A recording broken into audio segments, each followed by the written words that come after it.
The north of Italy near Bergamo in Lombardy is a starting point for this story of success.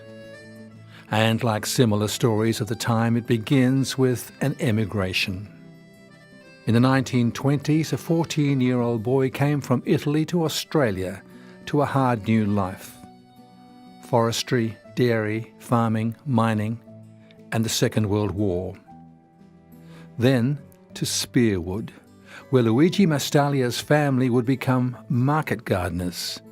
Spearwood was a very nice place. I reminisce about it all the time, and even recently I was talking to Lynn and saying, if I'd like to go back, I'd like to go back to Spearwood as it was then. You can't do that. That's right. Meet the Mastaglias today. Lynn, Frank and Riley.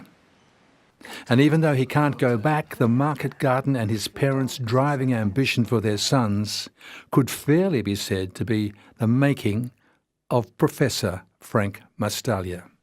The reason that they worked that hard was, of course, to establish themselves and to be able to send their sons to complete their education and to go to university. I was the first in the family to have the privilege of attending university. Frank Mastaglia graduated in medicine from the University of Western Australia. He knew then what he was cut out to be and what he was not. I would never have had the temperament to become a surgeon. But he did have role models who would guide him into neurology. Anthony Fisher, a senior neurologist at Royal Perth, and his colleague Mercy Sadka. The third great influence was Byron Kakulas. I was his first research student when he came back from Boston and established neuropathology as a discipline at Royal Perth Hospital. And he established an outstanding department comparable to the one he'd been working in Boston. It was the first department of neuropathology in Australia. And in fact, he trained all of the current generation and the previous generation of neuropathologists. In retrospect, I think I was very fortunate to have that combination of mentors and role models. And in a sense, I've sort of evolved to be, I suppose, a composite of the three of them. Frank Mastaglia trained in Britain and America. He headed neurology at Sir Charles Gardner and held positions with Murdoch University and UWA, where he was head of medicine. Mastaglia joined the Australian Neuromuscular Research Institute, which became WANRI, and is now the Perron Institute. Neurology is now a highly developed and sophisticated discipline in its own right. And in Perth? In Perth.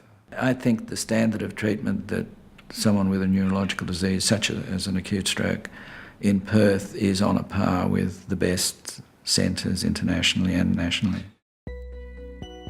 Today, Frank Mastaglia is a senior advisor at the Perron Institute, where a commitment to translational research is bringing rewards. Translational research really goes from the clinic or the bed in the hospital to the laboratory and then back to the clinic. The Perron Institute can already claim groundbreaking results in the treatment of stroke, McArdle's disease, and with genetic therapy for sufferers of Duchenne muscular dystrophy. With achievements like that, and with ongoing support, the future of the Institute looks solid.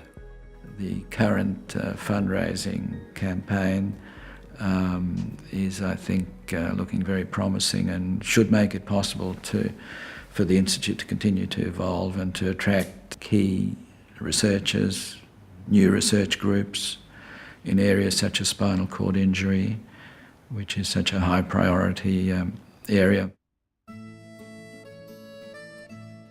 So, for a lad from Spearwood, how do you think you've done? Well, I think Dad would be proud of what I've done, and Mum and Dad. Are you proud of what you've done? Yes, I am, yes. I could have done more. I could have done better. I should have done better.